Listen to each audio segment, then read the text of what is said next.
Zobudila medveďa, vstávaj medveďím kampom, zober sanky a poď von. Medveď sa však naľakal, že ho zveru príšťah stal. Obrátil sa, zavrel dom a ďalej spal.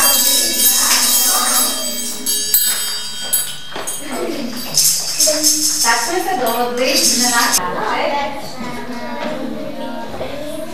radosť je tým, a k tomu je Poštedám, pretože ju rada mám.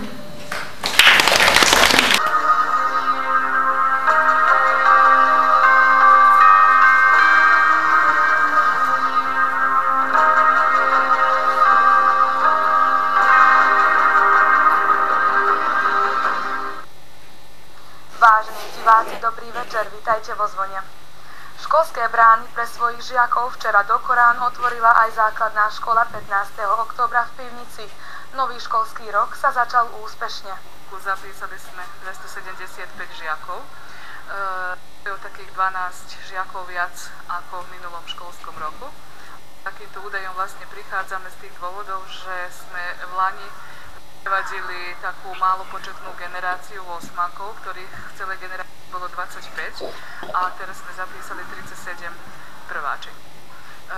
Prváčikovia sú rozdelení do dvoch tried. V jednej triede sa vyučuje po slovensky a tu je zapísaných 19 žiakov a v druhej triede sa vyučuje po srbsky a máme tu 18 žiakov.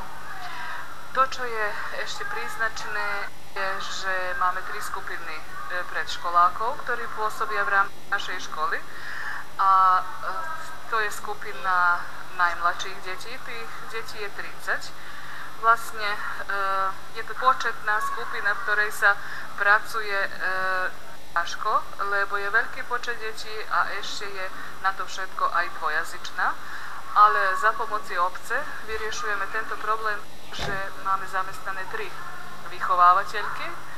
Keď ide o tých starších predškolákov, teda tí, ktorí sa pripravujú na základnú školu, ktorí o rok budú prváci, v tomto školskom roku sme zapísali 26 detí, jedna skupina pracuje po slovensky, druhá dvojazyčne.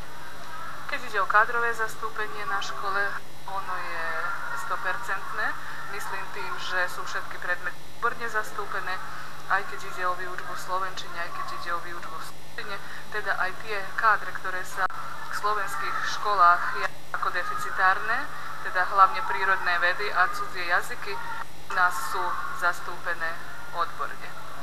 Škola svoj ako dočkala prichystaná, teda nejaké veľké úpravy, žiaľ Bohu, v škole nejaké veľké projekty neboli zrealizované, už zo známych dôvodov, teda nedostatok financií. Miestnosti, ktoré sú kritické, ktoré vlastne každý rok okalené, to sú žiacké toalety, žiacka kuchyňa, dáleň, teda tie miestnosti, ktoré si to samozrejme vyžadujú. To, za čo sa zakladáme, je vlastne, snažíme sa žiakom pripraviť čo lepšie podmienky pre prácu, aj žiakom, aj zamestnancom. Ide tu vlastne o to, že sme povinní v školách zamestnávať kádre, ktoré sú nám potrebné z tzv.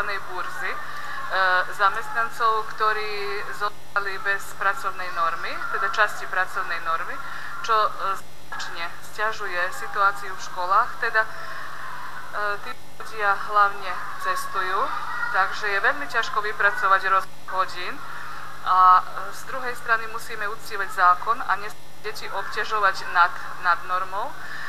Teda ohrozené v školách sú tie mimovyučovacie aktivity, ktoré sú mimoriadnej výuky, teda doplnková, dodatková, krúžky a vieme, že tieto aktivity sú pre taký strany rozvoj detí veľmi dôležité, ale žiaľ Bohu, veľmi ťažko je niečo takéto zorganizovať.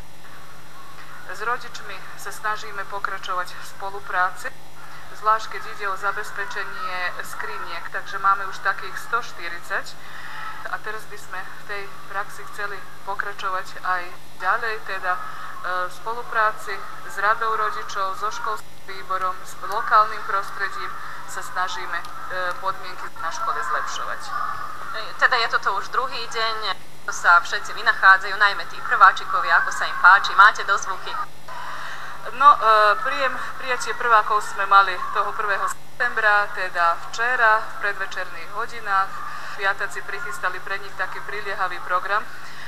Myslím si, že sa deti v tomto priestore vynachádzajú dobre. Hlavne všetky učebnice sú zabezpečené, učebne sú prichystané, učiteľky sú prichystané a verím, že spoločnými silami dosiahneme pekné úspechy. Valentína Kadlíková. A do ktorej ty triedy chodíš, Valentína? Do prvej. Naozaj, ty si už prváčka. A ako sa ti páči v škole? Pekne. A čo ste sa niečo učili? Nie. Nie ešte. A čo ste robili v škole? Ste sa zoznámili s pani učiteľkou? Áno. Kto je tvoja pani učiteľka? Pančelka Milotka Adameková. Sa ti páči pani učiteľka? Áno. A čo vám povedali? Čo sa budete učiť v škole? Vám povedali, že budete sa učiť písať, rátať? Áno. Sa tešíš? Áno. Mima Kalková. A do ktorej ty triedy chodíš? Do prvej. Naozaj? A ako sa ti páči v škole? Dobre. A kto je tvoja učiteľka? Teta Miluška. A ste sa už čo učili v škole? Áno. A čo? Učili sme sa písmena. Naozaj? Ktoré? 1, 2, 3, 4, 5, 6, 7, 8, 9, 10. Čo vám povedali, čo sa ešte budete učiť v škole? Knižky. Knižky? Budete čítať? No. A máš tu aj kamarátov? Áno. Znamená, sa ti páči však? Marek Valenčík. Ja chodím do prvej triedy. A ako sa tebe páči v škole? Pekne. A čo robíte tu v škole? Ešte napredek neviem, ale... A včera pre vás vraj prichystali voľaký program. Sa ti páčilo? Čo to bolo? Áno, spievali. Aby ste sa pekne cítili v škole však? A čo vám povedali, čo sa budete učiť tu v škole? Hudobnú, čítať, aj anglický, srbský, slovenský. A čomu sa ty najviac tešíš? Čo by si sa ty najradšej chcel naučiť v škole? Anglicky.